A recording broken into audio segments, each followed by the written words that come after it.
जिला प्रशासन कोरोना महामारी को रोकने के लिए अहम भूमिका निभा रहा है। वहीं युवा कांग्रेस कार्यकर्ता भी कोरोना को रोकने के लिए जिले के सभी ब्लॉकों में फ्रंट वॉरियर्स को सेफ्टी किट प्रदान कर रही है। किन्नौर युवा कांग्रेस की सैल्यूट फ्रंट लाइन वॉरियर्स मुहिम के तहत पूह ब्लॉक युवा कांग्रेस द्वारा पीएचसी ग्याबोक के 10 से अधिक स्वास्थ्य कर्मियों, आशा वर्कर और आयुर्वेदिक चिकित्सालय सुन्नम के स्वास्थ्य कर्मी को 95 मास्क, ग्लव्स और पीपीई किट भेंट की गई।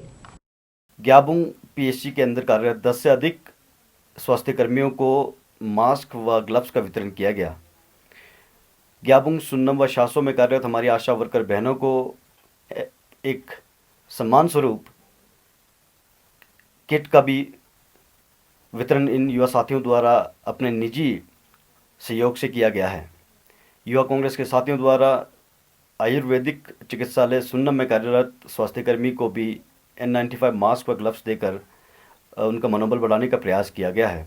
लॉकडाउन के दौरान भी देश की सबसे बड़ी भूमिगत जल विद्युत परियोजना नाथपा झांकड़ी ने बिजली उत्पादन में कमी नहीं आने दी। कुशल प्रबंधन और 1/3 कर्मचारियों की सूझबूझ के साथ उत्तरी भारत के 9 राज्यों को बिजली आपूर्ति निरंतर की जाती रही, ताकि इस मुश्किल दौर में लोगों को बिजली की किल्लत का सामना न करना पड़े। केंद्र और प्रदेश सरकार के संयुक्त उपक्रम SJVN के नाथपा झांकड़ी पावर स्टेशन ने लॉकडाउन में भी लोगों की जरूरतों को देखते हुए बिजली आपूर्ति को यथावत बनाए रखा।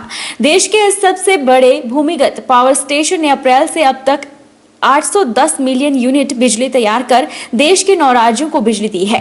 परियोजना ने पानी की उपलब्धता के हिसाब से लॉकडाउन में कम कर्मचारियों से परियोजना का बेहतर संचालन किया है। परियोजना संचालकों के इस प्रयास से पड़ोसी राज्यों को जरूरत मुताबिक बिजली देने के साथ राजस्व भी सामान्य दिनों के बराबर अर्जित किया है। परियोजना संचालकों ने बताया कि 5 अप्रैल को देश के प्रधानमंत्री नरेंद्र मोदी ने कोरोना के खिलाफ लड़ाई में एकजुटता दिखाने के लिए रात 9 बजे 9 मिनट के लिए बिजली बंद करने का आह्वान किया था। इस दौरान पावर सरप्लस होने के कारण उत्तरी भारत में ग्रिड फेल होने की संभावनाएं बढ़ गई थी, लेकिन SJVN की नाथपा झांकड़ी और रामपुर परियोजना ने ग्रिड ऑपरेशन सुनिश्चित करने के लिए सिस्टम फ्रीक्वेंसी के साथ लोड जनरेशन बैलेंस बनाए रखा, जिससे ग्रिड फेल होने से बचाने में अहम भूमिका निभाई। जब से ये महामारी कोविड-19 पूरे देश में फैला हुआ है, नाथपा झांकड़ी पावर स्टेशन भी अपने पूरे जोर शोर से देश की सेवा में तत्पर है। और इसमें नाथपा झांकड़ी हाइड्रो पावर स्टेशन जो देश का सबसे बड़ा power house, underground power house है, जहां पे हमारे विशिष्ट इंजीनियर्स, वर्कर्स दिन रात काम करके इस पावर हाउस को चलाए रखे हैं। और इसमें बहुत कम मैन पावर के बावजूद भारत सरकार के डायरेक्शंस थे कि मिनिमम मैन पावर रखने हैं, तो स्केलेटल स्टाफ के साथ इस पावर हाउस को चलाए रखे और देश की प्रगति में सहयोग देते रहे। उस क्वारंटाइन को आगे बढ़ने से रोकने के लिए हम सब पावर इंजीनियर्स, प्रोजेक्ट इंजीनियर्स ने साथ दिया। ज्वाली विधानसभा क्षेत्र की पंचायत त्रिलोकपुर के मंगल माता के कूट तक रास्ते को लेकर कुछ लोगों ने न्यागल में रह रहे परिवार के सदस्यों पर रास्ते को बंद करने के आरोप लगाए हैं। लोगों का कहना है कि 3 महीने से रास्ता बंद पड़ा है, गेहूं काटे हुए 1 महीना हो गया है और फसल खराब हो रही है। इस जगह पर कोई भी ट्रैक्टर और मशीन नहीं आ पा रही। अगर फसल खराब होती है तो इसकी जिम्मेवार सरकार होगी। वहीं जिस परिवार पर आरोप लगे हैं वे इन आरोपों को नकार रहे हैं। सरकार से गुहार लगाई थी कि हमारा रास्ता जो है कच्ची सड़क सुधार में जो है स्कूल के आगे बंद कर दी, जो कि मंगला माता से कुट तक की निर्माणाधीन थी। उसका इन लोगों ने सरकार ने कोई भी प्रावधान नहीं किया। हमने बार बार गुहार लगाने के बाद भी सरकार ने कोई भी सुनवाई नहीं की, ना पंचायत के प्रधान ने की, ना सरकार ने की। जो गोविंद सिंह ने मेरे पर आरोप लगाया है, मीडिया ने आप खुद जाकर देख लिया है। हमने किसी का रास्ता नहीं रोका है। रास्ता आता जाता है, आदमी आते जाते हैं, स्कूटर भी आते जाते हैं। और वो वहाँ सड़क की मांग करते हैं। हमारी मिल्कियत भूमि है, तो सड़क तो कागजों में है नहीं है, हम सड़क देने के लिए राजी भी नहीं है। स्कूटर का रास्ता और पैदल चलने का रास्ता है, और ये चाहते हैं कि हमें ट्रैक्टर का रास्ता मिले। तो उनकी जो मिल्कियती भूमि है तो वो दे नहीं रहे हैं। तो उन्होंने तो बंद कर दी है, वो बंद की अपनी ज़मीन जो है तो कवर कर ली है, तो जो रास्ता वो तो खुला ही है। हमने भी कोशिश की, 3-4 बार गए, उनको मनाया, तो ये मान नहीं रहे हैं अब जो उनकी भूमि है। मंडी जिला के उपमंडल जोगिंदरनगर में शनिवार देर शाम अचानक आए आंधी तूफान ने खूब तबाही मचाई है। लाखों के नुकसान का आंकलन अब तक किया जा चुका है। एक हादसे में कार सवार बाल बचा।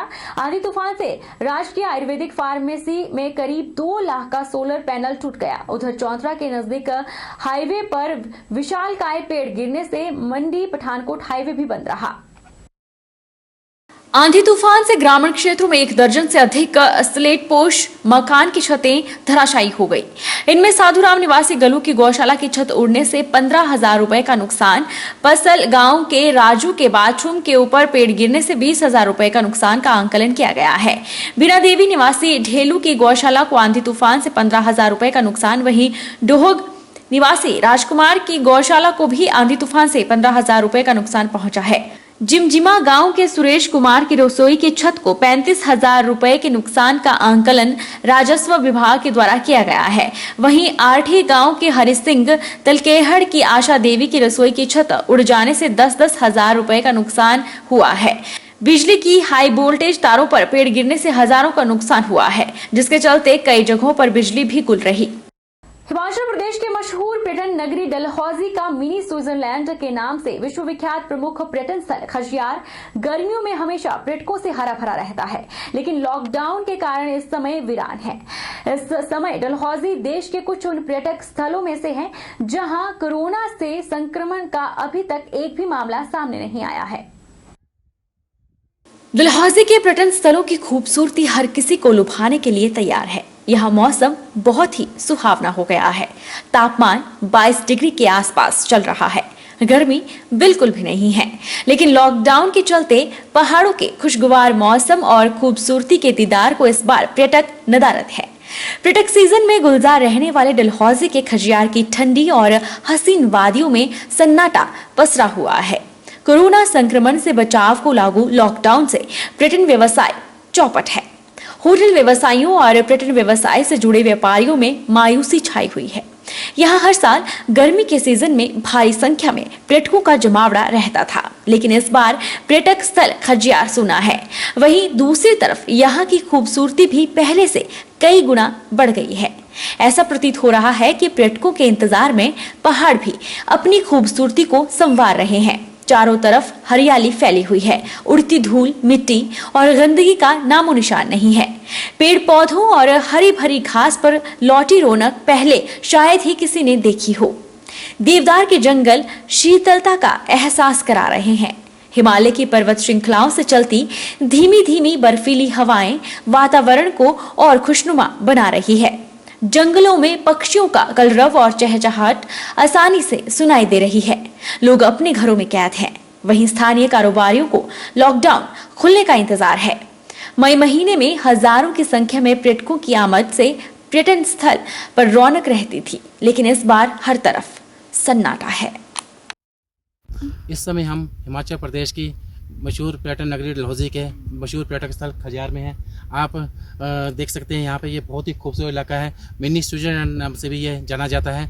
अमूमन मई के महीने में इन दिनों जो है हर साल यहाँ पे पर्यटकों का तांता लगा रहता है। यहाँ पे पर्यटकों की भारी संख्या में भीड़ लगी रहती है। देश के कोने कोने से यहाँ से पर्यटक आते हैं, विदेशों से भी यहाँ पे पर्यटक आते हैं। हर जगह पर्यटक दिखाई देते हैं, लेकिन लॉकडाउन की वजह से इस बार पर्यटक तो दूर की बात है, यहाँ पे जो स्थानीय निवासी जो हैं, स्थानीय लोग भी कोई दिखाई नहीं दे रहा है। बिल्कुल सूना पड़ा है। खजियार एकदम जो है बिल्कुल शांत है।